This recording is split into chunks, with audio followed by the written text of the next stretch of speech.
नमस्कार दोस्तों। आज बड़े ही दिनों के बाद एम्बर ज़ायदी जी हमारे हाथ लगी हैं और आज एक मुद्दा भी बड़ा इंपॉर्टेंट है जिसके लिए इनके साथ बात करनी ज़रूरी है और इन्होंने बड़ी मुश्किल से आज हाँ करी है, तो मैं छोड़ने वाला नहीं हूँ इस मौके को। Amber ji, welcome to the show. जय हिंद, नमस्कार, बहुत-बहुत धन्यवाद आपका सुमित जी। आपने मुझे बुलाया आपके शो पर और बहुत ही अहम मुद्दे के लिए आपने बुलाया है। तो एक बार फिर से आपका धन्यवाद। Amber, thank you so much. Amber ji, ये मरकज़ लॉ कॉलेज वाला जो इतना बड़ा एक पहाड़ हमारे तरफ आ रहा है देश के अंदर, इसके बारे में लोगों को पता भी नहीं है। पहली बात तो ये है कि मरकज़ लॉ कॉलेज कमबख्त है क्या? क्योंकि नाम ही मरका है, भी ऐसा लगता है कि कुछ खतरनाक सा नाम है। और इनकी एक्टिविटीज़ जो कुछ ऐसे स्टेट्स हैं जहां पर हम बोलते हैं कि भी आजकल रेडिकलाइजेशन बहुत ज़्यादा बढ़ गया है। केरला हो, तमिलनाडु हो, कर्नाटक हो, वेस्ट बंगाल हो, नॉर्थ ईस्ट हो, इवन कि कश्मीर के अंदर आपको ये सारे लॉ के जो कॉलेज के स्टूडेंट्स हैं वो आपको पाए जाते हैं। How do you see this threat to our country and to our community? जी, बिल्कुल, बहुत-बहुत धन्यवाद। सुमित जी, देखिए मरकज़ की अगर हम बात करें, सबसे पहले तो मरकज़ का मतलब होता है केंद्र। और मरकज़ हम अलग-अलग जगहों पर अलग-अलग सिटीज़ में अलग-अलग कॉन्टेक्स्ट में देख देख सकते हैं। जैसे कि निज़ामुद्दीन में भी एक मरकज़ है, जहाँ पर जमात से जुड़े लोग आते हैं, वहाँ पर रहते हैं, वहाँ पर नमाज़ पढ़ते हैं, लोग मिलते-जुलते हैं, दीनी बातें होती हैं, बहुत सारी चीज़ें होती हैं। मरकज़ लॉ कॉलेज की अगर बात की जाए, तो मरकज़ लॉ कॉलेज एक केरला में है और यहाँ पर जो प्रोग्राम्स चलाए जाते हैं, हालाँकि ये रजिस्टर्ड है, बार काउंसिल ऑफ इंडिया में भी रजिस्टर्ड है और जो यहाँ पर लीगल प्रोग्राम्स चलाए जा रहे हैं, वो ये है कि जो यहाँ पर स्टूडेंट्स आते हैं, ऑफ कोर्स वो मुस्लिम बैकग्राउंड से होते हैं, अलग-अलग भारत के अलग-अलग स्टेट से होते हैं और भारत ही नहीं बल्कि अलग-अलग दुनिया के मुल्कों से आते हैं, US, UK, Canada, Singapore, Malaysia अलग-अलग लोगों से। वो उनको जो इस्लामिक थियोलॉजी होती है या इस्लामिक लॉज़ होते हैं, उनको मॉडर्न लॉज़ के साथ कंबाइन करके उनको पढ़ाया जाता है ताकि अ, वो दोनों को अच्छे से समझकर उसको भली-भाँति यूज़ कर पाएँ फॉर देयर ओन गुड। जैसे कि हम भारत में देखते हैं, भारत में एक सबसे बड़ा जो चैलेंज आता है क्योंकि हम कुछ इस तरह के मुद्दों पर काम करते हैं जैसे कि मॉडर्नाइज़ेशन ऑफ मदरसा की बात आ गई या फिर हम बात करते हैं यूनिफ़ॉर्म सिविल कोड की या फिर ट्रिपल तलाक पे काम आना। तो जब ट्रिपल तलाक पे 2016 में हम लोग काम करते थे सुमित जी, तो उस वक़्त बहुत ही ज़्यादा पीक पे हम लोग बहुत एक्सटेंसिव रिसर्च ग्राउंड पे लोगों सॉरी विक्टिम्स से बात करना होता था, उनको इंटरव्यू करना होता था, अलग-अलग देश के अलग-अलग शहरों में जाते थे, स्टेट्स में जाते थे। तो सामना हमारा किससे था? All India Muslim personal law board से। All India Muslim personal law board शरिया अदालतें चला रही थी, हमको पता ही नहीं था कि शरिया अदालत भी हो रही है, हमें तो देश की एक ही अदालत पड़ती थी पता थी जिसमें तारीख पे तारीख सनी देओल वाली अदालत की तारीख पे तारीख नहीं मिला तो इंसाफ मुझे लगा था कि बस एक ही जगह से इंसाफ मिलता है जो हमारी अदालत है। लेकिन हमें ये नहीं पता था कि एक पैरेलल जुडिशियल सिस्टम हमारे देश में चलता आ रहा है, जो कि है शरिया अदालतें। शरिया अदालतें चलाता है all India Muslim personal law board और उस वक़्त भी भारत के अलग-अलग राज्यों में दर्जनों इस तरह की शरिया अदालतें चलाई जा रही थी और चलाई जाती रही हैं, जिसमें सिर्फ़ और सिर्फ़ वो फैसले होते थे, जिनका सीधा जो संबंध था वो महिलाओं से जुड़ा था। यानी कि अगर हम बात करते हैं यूनिफ़ॉर्म सिविल कोड की या पर्सनल लॉज़ की, पर्सनल लॉज़ में जितने भी कानून आते हैं वो ज़्यादातर महिलाओं और बच्चों से जुड़े हुए हैं और उसका सीधा असर उन्हीं पे पड़ता है। इसीलिए महिलाओं की माँग भी रहती है, हमारी माँग रही है कि हम यूनिफ़ॉर्म सिविल कोड होना चाहिए। तो मैं आपको ये बताना चाह रही थी कि एक तरफ हम बात करते हैं कि हम सब law abiding citizen of the country हैं। लेकिन जब इस पैरेलल जुडिशियल सिस्टम की बात आती है, तो हम कैसे ये बर्दाश्त कर सकते हैं कि एक जो हमारी न्यायपालिका है, हमारी जो जुडिशरी है, उसके साथ-साथ एक ऐसा सिस्टम चल रहा है, जहाँ पर इस देश की महिलाओं की तकदीर तय की जाती है। गुज़ारा भत्ता नहीं मिल रहा, आप चले जाइए शरिया अदालत में। बच्चे को उसका हक नहीं मिल रहा जायदाद में, शरिया अदालत में चले जाइए। आपके पति ने 3 बार तलाक-वलाक दे दिया, आप जाइए शरिया अदालत में, वो पुरुष तय करेंगे जिस ऑर्गेनाइज़ेशन के बोर्ड में किसी बड़े पद पर महिलाएँ नहीं हैं, उनके हाथ में हम अपने देश के सिटीज़न्स की तकदीर हम दे रहे हैं, ये बहुत बड़ी नाइंसाफ़ी है और मुझे लगता है कि मैं आपको एग्ज़ाम्पल आपको इसलिए दिया कि किस तरह से मॉडर्न लॉज़ को समझते हुए शरिया कानून का इम्प्लीमेंटेशन अपने देश में चलाकर एक पैरेलल सिस्टम को हम कायम रख पाएँ, ये इसके पीछे का उद्देश्य है। और मरकज़ लॉ कॉलेज से उसी तरह के स्टूडेंट्स को तैयार करके देश की अलग-अलग जो हमारे संस्थान हैं उन उसमें प्लेस किया जा रहा है और किस तरह से इसको पूरे चाहे हमारी जो हम बात करते हैं सिविल सर्विसेज की बात हो, जुडिशरी में भी आई एम श्योर वो लोग पहुँच रहे होंगे जब यहाँ से निकल रहे हैं तो सबसे बड़ी बात ये है कि जो तालिबान को लेकर हम चर्चा करते हैं कि तालिबान में महिलाओं के साथ ये हो गया, स्थिति ये हो गई है, क्या वो कोई मेडिकल प्रैक्टिशनर भी नहीं बन सकते हैं, एजुकेशन हासिल नहीं कर सकते। तो मुझे लगता है कि ये शुरुआत है वहीं की, जहाँ पर सुप्रीम कोर्ट में एफिडेविट में all India Muslim personal law board ये कह सकता है महिलाओं के लिए कि औरतें नाक़िसुल अक्ल होती हैं, जिसका मतलब होता है कि औरतें कम अक्ल होती हैं, इसीलिए अल्लाह ने औरतों को तलाक का अधिकार नहीं दिया। तो सवाल यही है कि इस तरह की मानसिकता रखने वालों के हाथ में इस देश की, खासतौर से महिलाओं की और उसके बाद जो सबसे बड़ा खतरा निकल के आता है कि आज जो हम महिलाओं के अधिकारों के लिए हम चिंतित हैं, लेकिन सबसे बड़ा जो खतरा है, वो देश का भविष्य है, हमारी राष्ट्रीय सुरक्षा। किस तरह से ब्रेन्स को शेप अप करके आप देश में छोड़ रहे हैं, देश के हर संस्थान में, हर वर्ग में जाकर वो उसी माइंड को अब देखिए केरला की बात करते हैं, हालाँकि केरला की बात जब भी आती है तो लोग कहते हैं कि अरे वहाँ पे जो लिटरेसी रेट है वो हाई है, बहुत हाई है, बिल्कुल। अब देखिए लिटरेसी रेट हाई होता है तो किस तरह से एक्सप्लॉइट करके आप अपने एजेंडा को सर्व कर रहे हैं। आप पढ़ लिख जाएँ, कम पढ़े लिखे हो जाएँ, लेकिन पर्पज़ एक ही है, भारत की डेमोग्राफी को चेंज करना और भारत पे एक दिन फ़तेह हासिल करना। तो सबसे बड़ी इम्पोर्टेंट बात है, जो हमारे मुझे लगता है कि कुछ हम संविधान की बात करें जब हम बात करते हैं रिलीजियस फ्रीडम की बात करते हैं, प्रोपेगेशन की बात होती है, आर्टिकल 25 ये वो बड़ी बात होती है, बड़ी बहस होती आई है, जब भी संविधान सॉरी सभी संसद में मुसलमानों से जुड़े मुद्दों पर बहस हुई है, ओवैसी जी हमेशा ये कहते हैं कि हमें हमारे संविधान ने अधिकार दिया है। संवैधानिक अधिकारों के साथ-साथ संवैधानिक ज़िम्मेदारियाँ भी हमें मिलती हैं और मुझे लगता है जिस देश ने जिस संविधान ने हमें ये अधिकार दिया है कि हम अपने धर्म का पालन कर पाएँ, मज़हब को फ़ॉलो कर पाएँ, क्या हम उस संविधान को पलटने की एक दिन ऐसी मंशा रखते हैं?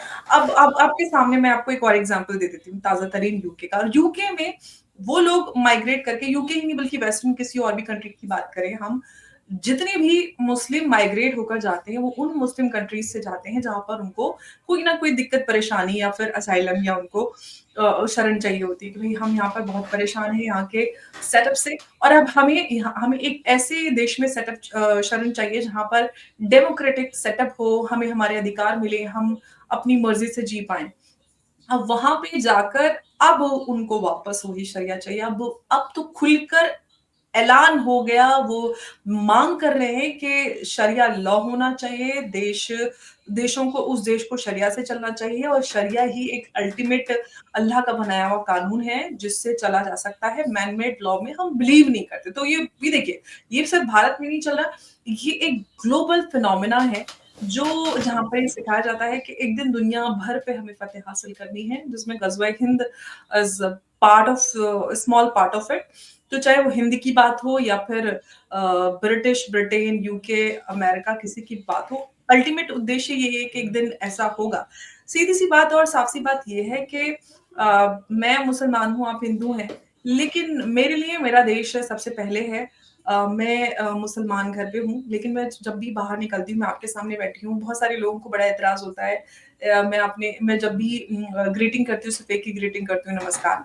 तो लोगों को लगता है कि अरे आपने तो सिर्फ़ नाम अपना अंबर ज़ैदी लिखा हुआ है, नाम के आगे से अब ज़ैदी हटा दीजिए। तो मैं सिर्फ़ ये मेरी आज से नहीं मैं मेरा अब पब्लिक लाइफ़ में मैं आज से नहीं बल्कि पिछले ऑलमोस्ट 10 सालों से हूँ। मैंने बहुत छोटी उम्र में पब्लिक लाइफ़ में मुझे आने का मौका मिला और मैं बातचीत करती आई हूँ। तो मैं स्टार्टिंग से मैं एक ही मेरा ग्रीटिंग रहा है नमस्कार। मैं कोई और आदाब, नमस्कार, सलाम कुछ 10 नहीं करती, सिर्फ़ एक नमस्कार होता है और मैं वही करती हूँ। मैं कोई लाग-लपेट या कोई दिखावे वाली बात नहीं। सवाल ये मैं आपको इसलिए बता रही हूँ कि मैं इसलिए करती हूँ क्योंकि मैं भारतीय कल्चर को अपने कल्चर को बहुत प्राउडली प्रैक्टिस करती हूँ और मैं बिलीव करती हूँ कि मैं एक हिंदुस्तानी हूँ। तो हिंदुस्तानी सभ्यता उसको प्रमोट करना प्रचार करना वो मेरा कर्तव्य है। अब जिन लोगों को ये एतराज़ होता है कि हम अगर मुसलमान हैं, तो हम सिर्फ़ अपने दीन को प्रैक्टिस करें पब्लिकली क्योंकि हमें संविधान ने इजाज़त दी है। वही संविधान जिसने आपको इजाज़त दी है कि आप अपना धर्म को प्रैक्टिस प्रीच कर पाएँ, आप उसको बदलना चाहते हैं ताकि आप फिर दूसरों को मैं आपसे आपका अधिकार छीन पाऊँ कि आप पे मुझे जज़िया लगाना पड़ेगा। बहुत सारे आप पाकिस्तानी एक्सपर्ट्स को देखेंगे, मैंने पिछले दिनों एक इंटरव्यू देखा था किसी यूट्यूब पे ही जिसमें बातचीत हो रही थी कि खुद तो आप रहना चाहते हैं एक इस्लामिक कंट्री लेकिन आप भारत को चाहते हैं कि भारत एक डेमोक्रेटिक और सेक्युलर नेशन बना रहे। तो उन्होंने कहा कि नहीं जी, भारत को तो रहना ही चाहिए, लेकिन हम बहुत सही हैं क्योंकि हम इस्लामिक हैं क्योंकि इस्लामिक कंट्री में तो माइनॉरिटीज़ को और बाकी लोगों को हक और हुकूक मिलते हैं। अब लेकिन हिंदुस्तान में अगर हिंदू मेजॉरिटी में तो उनको जो वहाँ पे माइनॉरिटी है such as Muslims, Christians and other उनको नहीं दिए जाते। इस्लामिक कंट्रीज़ में दिए जाते हैं जैसे कि पाकिस्तान में दिए हुए हैं। कोई हिंदू, क्रिश्चियन अपना धर्म प्रैक्टिस ब्रीच नहीं कर सकता, उनकी बच्ची बाहर नहीं निकल सकती, वो प्रधानमंत्री नहीं बन सकते, पासपोर्ट पे अपना उनको धर्म बताना होता है। अहमदी अपने आप को मुसलमान नहीं लिख सकते, अपनी इबादत गाह को मस्जिद नहीं बोल सकते, ईद, बकरीद नहीं मना सकते। तो ये बहुत सारी चीज़ें हैं, तो पाकिस्तानी ये माइंडसेट मैं आपको जो इसलिए बता रही हूँ कि देखिए, ये जो यहाँ से लेके वहाँ तक पूरा एक फिनोमेना है, इसको हमें ब्रॉडर कॉन्टेक्स्ट में समझने की ज़रूरत है। हमें टुकड़ों-टुकड़ों में चीज़ें दिखाई जाती हैं, समझाई जाती हैं। हमें लगता है कि अरे नहीं, ये तो कुछ लोग हैं, चंद लोग हैं, जो ऐसा करने की कोशिश कर रही हैं, ऐसा कुछ नहीं है, बाकी सब लोग अच्छे-अच्छे हैं।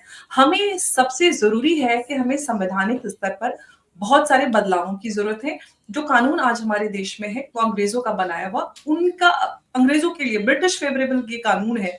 हमें अपने लिए एक भारतीय इस तरह की संहिता हम जब भी बात करते हैं, इंडियन सिविल कोड की आवश्यकता है, जो भारतीयों के लिए, भारत के लिए और भारत की ज़रूरत और कल्चर के हिसाब से होना चाहिए, जो यूनिफाइड हो, जो सबके लिए हो और कहीं न कहीं जो लेक्यूनाज़ हैं, जिसको समझकर इस तरह के लोग ऐसे चीज़ें कर पाते हैं, जैसे कि हमारे सामने all India Muslim personal law board भी है, जो ऑफ कोर्स रजिस्टर्ड है और बहुत 70 के दशक से वो चलती आ रही है, जिसका इस्तेमाल भारत में जो सेक्युलर पॉलिटिक्स है, उसके लिए किया गया, वोट बैंक पॉलिटिक्स के लिए किया गया, फिर मरकज़ की हमने लॉ कॉलेज की बात की। तो ये सारी जो चीज़ें हैं, वो कहीं न कहीं सबके पीछे जो उद्देश्य है, वोट बैंक पॉलिटिक्स है, ये रोहिंग्या से लेके all India Muslim personal law board या फिर मरकज़ लॉ कॉलेज।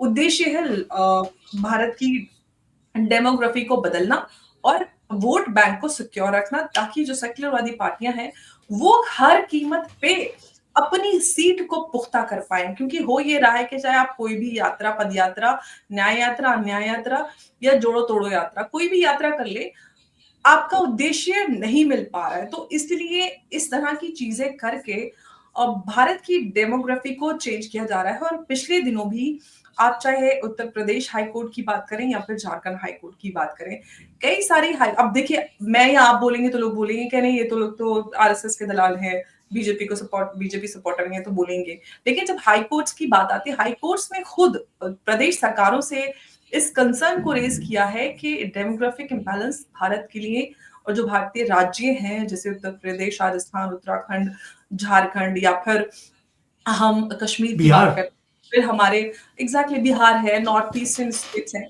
हमारे ख़ासतौर से बॉर्डरिंग स्टेट्स जो हैं, उनमें ये एक बहुत बड़ा चैलेंज है और हमने बीते वर्षों में इस इम्बैलेंस को क्रिएट होते हुए देखा है, जो कंसर्न अब हमारी हाई कोर्ट्स ने भी रेज़ करना शुरू कर दिया कि हमारे कल्चर के लिए, हमारी राष्ट्रीय सुरक्षा के लिए बहुत बड़ा खतरा है, प्रदेश सरकारों को इस पे ध्यान देना चाहिए। तो सरकारों को ध्यान देना चाहिए, लेकिन मुझे लगता है कि एक अवेयरनेस भी लोगों के अंदर ज़रूर ज़रूर बहुत ज़रूरी है कि हम अवेयरनेस करें इस हवाले से और साथ ही साथ एक एक्टिविज़्म की तो हम बात कर लेते हैं, अवेयरनेस की बात कर लेते हैं, लेकिन जो लीगल एक्टिविज़्म है, जुडिशियल रिफॉर्म्स हैं, जुडिशियल एक्टिविज़्म की जो बात करते हैं, वो हर लिहाज से सबसे पहले और सबसे ज़्यादा ज़रूरी है क्योंकि हमारी कानूनों का ही और जो कानूनी प्रावधान है, उन्हीं का फ़ायदा उठाकर, उनको मिसयूज़ करके ऐसे लोग इस देश के खिलाफ ही कार्य करते हैं। और मुझे लगता है कि बहुत सख्ती से, बहुत जल्दी से उन बदलावों की आवश्यकता है और यूनिफ़ॉर्म सिविल कोड की जो बात आती है, मुझे लगता है मोदी जी से बड़ी उम्मीद है क्योंकि मैं यूनिफ़ॉर्म सिविल कोड की मैं पिटिशनर हूँ और तो मुझे बड़ी उम्मीद है कि जल्दी आए, तो लोगों को लगता है कि सिर्फ़ यूनिफ़ॉर्म सिविल कोड आएगा तो शायद मुसलमानों के लिए भला होगा। मुझे लगता है मुसलमानों का तो सबसे ज़्यादा भला होगा, लेकिन इस देश के लिए बहुत ज़्यादा भला होने वाला है और बहुत बड़ा एक लीगल मुझे लगता है कि राहत मिलने वाली है। हमारे जो लीगल प्रोसेस को लोग लोग कहते हैं कि भई बहुत टाइम टेकिंग है और नंबर ऑफ जजेस की कमी है, कॉम्प्लेक्सिटीज़ ऑफ लॉज़ की वज़ह से इतनी सारी चीज़ें होती हैं, तो बहुत सारी चीज़ें बदल सकती हैं। जी, मैंने बहुत समय ले लिया। अम्बर जी, आपने तो पूरी भूमिका निभा दी है, पूरा भूमिका बना दिया आपने कि प्रॉब्लम का जड़ क्या है। हमने शुरू किया था मरकज लॉ कॉलेज। मरकज लॉ कॉलेज के आप ये देख लीजिए, ये वो जिहादी हैं जो अभी लॉ की ट्रेनिंग लेकर आए हैं। अब मैं जिहादी इसलिए बोल रहा हूं क्योंकि इन्होंने लीगल एड क्लिनिक भी खोल दिया है, जहां पर कोई भी जिहादी होगा, रेपिस्ट होगा, किसने कोई खून खराबा किया होगा, किसी लड़की को 36 बार चाकू मार दिया होगा, ये उनको बचाने के लिए ये इन्होंने लीगल ट्रेनिंग लिया है। साथ में इन्होंने क्या किया है, इस्लामिक जो थ्योरीज हैं उनको पूरा पढ़ लिया है। वक्फ के अंदर, बोर्ड के अंदर क्या क्या लुकूनाज हैं उसको भी पकड़ लिया। अब ये सभी चीजों की ट्रेनिंग लेने के बाद 5 साल की इनको ट्रेनिंग दी जाती है। उसके बाद जब ये सारा कुछ कंबाइन कर लेते हैं, उसके बाद इनको स्प्रेड किया गया पूरे भारत में। ये पढ़ के आए केरला में, पूरे भारत में जितने भी हमारे जो हाई कोर्ट्स हैं, सुप्रीम कोर्ट्स हैं, लोअर कोर्ट्स हैं, उसके अंदर इनको लॉ की प्रैक्टिस के लिए इनको अलाउ किया गया है।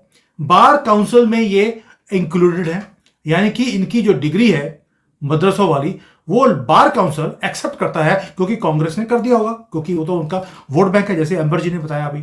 अब जब सारा कुछ होगा तो वहां पर इन्होंने लीगल एड क्लिनिक भी खोल दिया कि आप आइए, आपको हम छुड़वा लेंगे, क्योंकि जो लॉज हैं उनके अंदर लुकूनास इतने क्रिएट किए हुए हैं कांग्रेस की तरफ से। 65 साल उन्होंने ये कुछ किया है ताकि जी। अपने एक एक आदमी को ये छुड़ा के ले जाते हैं। कई बार मैंने वीडियो बनाई है कि हमारे दल्ले हैं सुप्रीम कोर्ट के जजेस, हमने हाई कोर्ट वालों को गले निकाली। जब मैं उनसे बात करता हूं तो बोलते हैं भाई साहब पहले जाकर आप अपना कॉन्स्टिट्यूशन देख लीजिए, वहां पर इन चीजों के प्रोविजंस डाले गए हैं कि अगर ये आएंगे इनको रात को 12 बजे भी कोर्ट खोली जाएगी और इन्हें छोड़ना पड़ेगा, इसलिए हम ये काम हमें करने पड़ते हैं। अंबर जी, अगर जी। इस तरह से काम चलेगा जैसे हो रहा है, यूपीएससी है वहां पर इनकी एंट्री हो गई है, वहां पर रिजर्वेशन के चक्कर में ये वहां पर एंटर करते हैं। बिजनेसेस हैं उसके अंदर इन्होंने एंटर करना शुरू कर दिया। जिस जिस बिजनेस में ये एंटर करती है कम्युनिटी, बेशक आप उसी कम्युनिटी से आती हैं, पर आपको मालूम है कि इन्होंने दूसरों का जीना हराम कर दिया, किसी और को एंटर ही नहीं होने देते। ऊपर से ये सब लोगों को ये कोर्ट में आकर ये छुड़वा लेते हैं, यानी कि जो पूरा कंट्रोल है इनका लीगल सिस्टम के ऊपर वो भी इन्होंने बिठा दिया। भी लोग बचेंगे तो बचेंगे कहां पर, हर चीज में इनकी घुसपैठ है। ऑपोजिशन इनको सपोर्ट करती है, लीगल सिस्टम हो, यूपीएससी हो, टेरर हो, लव जिहाद हो, लैंड जिहाद हो, कहीं भी इन्होंने छोड़ा नहीं। यहां तक कि खाना भी हमें थूक और पेशाब का दिया जाता है। कैसे लोग बचेंगे? क्या लोगों को समझ आती है कि कितना बड़ा खतरा इन इन जमातों वालों ने बना दिया हमारे ऊपर? देखिए, सुमित जी, सबसे पहली बात ये है कि हम जब बात करते हैं भारत की, सबसे पहले तो मैं वो लीगल जो आपने लीगल एड क्लिनिक की बात की, तो वो कोई नई चीज़ नहीं है। लीगल एड क्लिनिक आपको जो हमारे जो मदरसा चलाते हैं देवबंद वाले, मुझे एकदम से नाम याद नहीं आ रहा था, देवबंद देवबंद वाले वो भी देते हैं लीगल एड।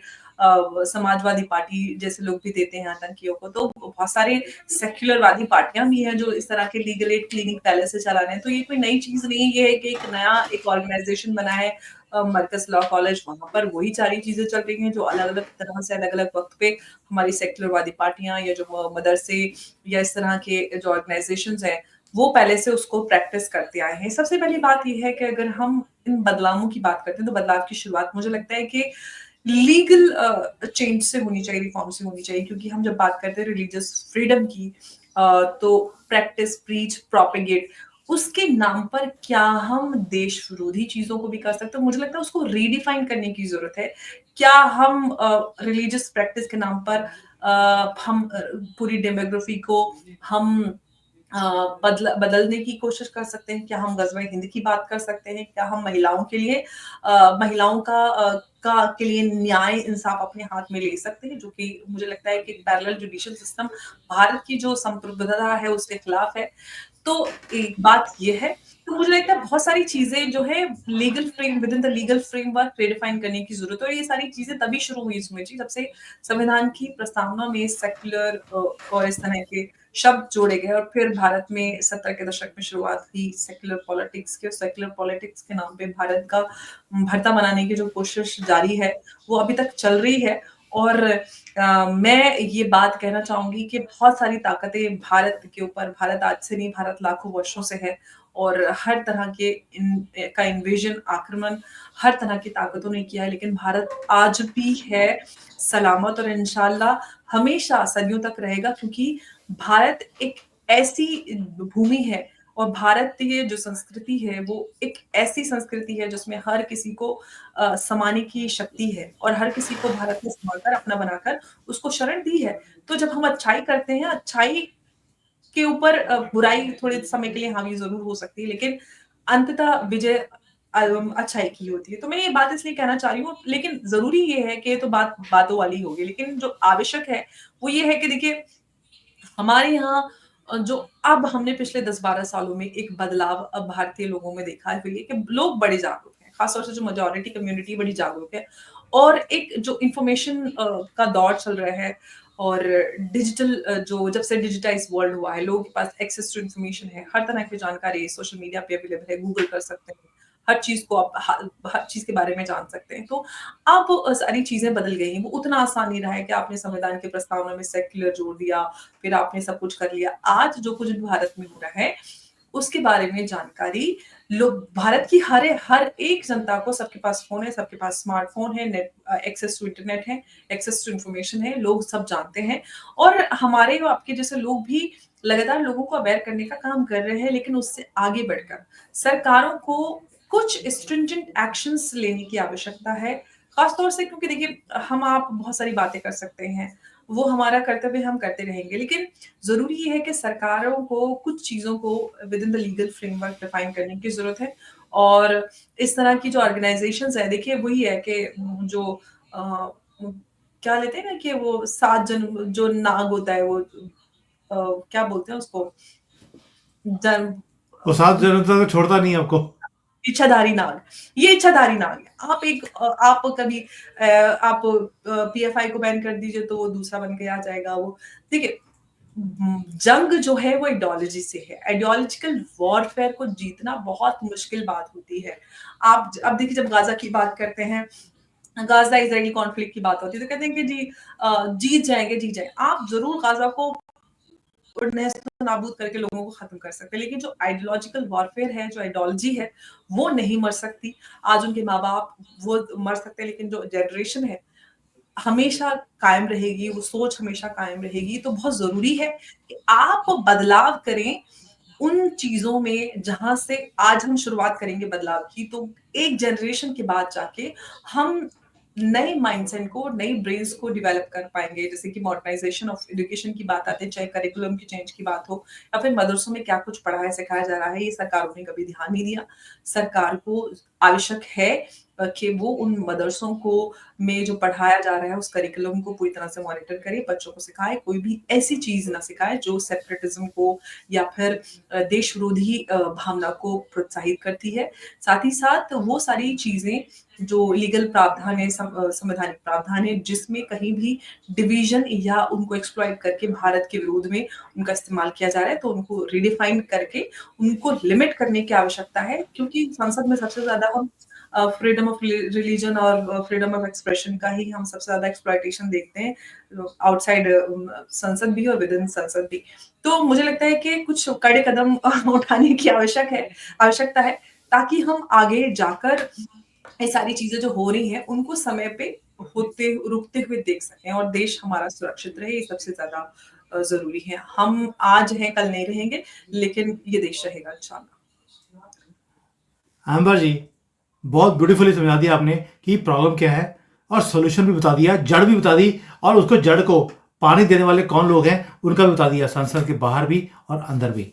अब इसमें और कुछ बोलने की जरूरत नहीं है, पर एक ही चीज़ है कि मुझे एक चीज़ समझ नहीं आती इस देश में भी। हम देखते हैं कि मुस्लिम डॉक्टर्स एसोसिएशन बन सकती है, लेकिन हिंदू डॉक्टर एसोसिएशन नहीं है।